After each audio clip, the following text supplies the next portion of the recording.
وعلیکم السلام. چې کله صف کې ځای خالی نو شاته صف کې ودرېدل دا ټیک نه دي. اول چې دی ولنی صف مکملول پکار دي که یو سړی شاته ودرېدو نو هغه په دې باندې د مونځ هغه پوره ثواب چې دی هغه ورته نه میلاویږي. اگر چې په جومات کې دننه دی او په منځ کې ډېره زیاته فاصله نشته نو د ده مونځ اگر چې وشو خو په صف کې چې ځای خالي نو اولنی صف ډکول پکار دي، شاته صف کې ودرېدل دا جایز نه دي. وعلیکم السلام.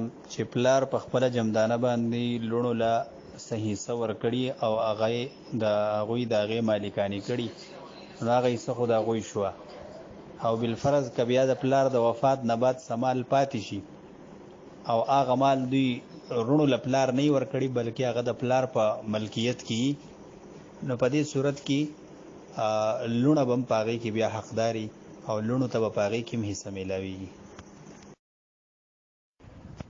که دوی له باقاعده قبضه نه ورکړي نو بیا صرف د کاغذونو د وجې نه دوی د هغې وارثان نه دي، بیا په دې کې ټول وارثان شریک دي.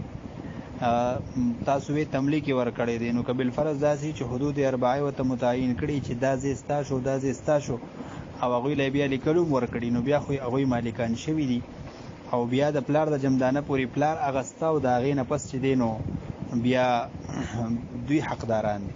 او که بالفرض داسې چې صرف لیکلي ولا ورکړي نور مالکانه قبضه یې نه ورکړي د هغې حدود اربعه نه متعین کړي نو په دې صورت کې دا به بیا په ټولو وارثانو باندې تقسیمیږي.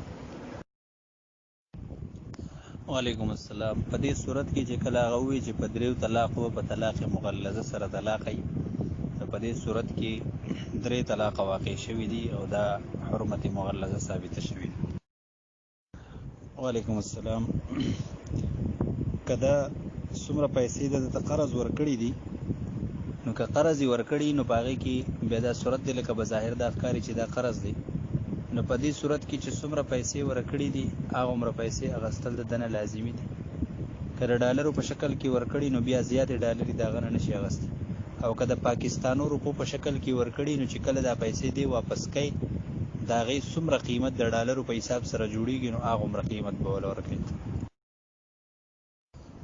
وعلیکم السلام. دواړو ښځو ته به 8مه حصه میلاویږي او دا دویم لفظ تاسو رونه وایئ که لوڼه وایئ ځکه چې یو پیره تاسو دا رونه ویلي دي او بله پیره هم لوڼه ویلي دي نو که بالفرض د هغه نور رشته دارانو کې رونه نو رونو ته به باقي حصه میلاویږي. که مور او پلار یي نو مور او پلار ته به هم میلاویږي او که مور او پلار یې نه رونه یي نو بیا به باقي رونو ته میلاویږي او که د دې نه علاوه نور څوک یې نه رونه هم نه لوڼه یي که بالفرض تاسو لوڼه یادې کړي نو بیا به هغوی ته لوڼو ته به هم په دې کې حصه میلاویږي. 2/3 2 ثلثان به هغوی ته میلاویږي یعنی 2 چې ټول مال به 3 حصې شي او په هغې کې 2 حصې دا به د هغې لوڼو ته میلاویږي او که باقي بیا څوک پاتې شو نور رشته داران یې وو ذوي الفروضو کې نو هغوی ته به میلاویږي او که نه نو بیا به باقي د هم لوڼو ته میلاویږي. چې څومره د هغوی وارثان دي د هغې پوره تفصیل راولېږي نو بیا ورته فارموله وښیو چې دوی ته به چې دې څونه حصه میلاویږي.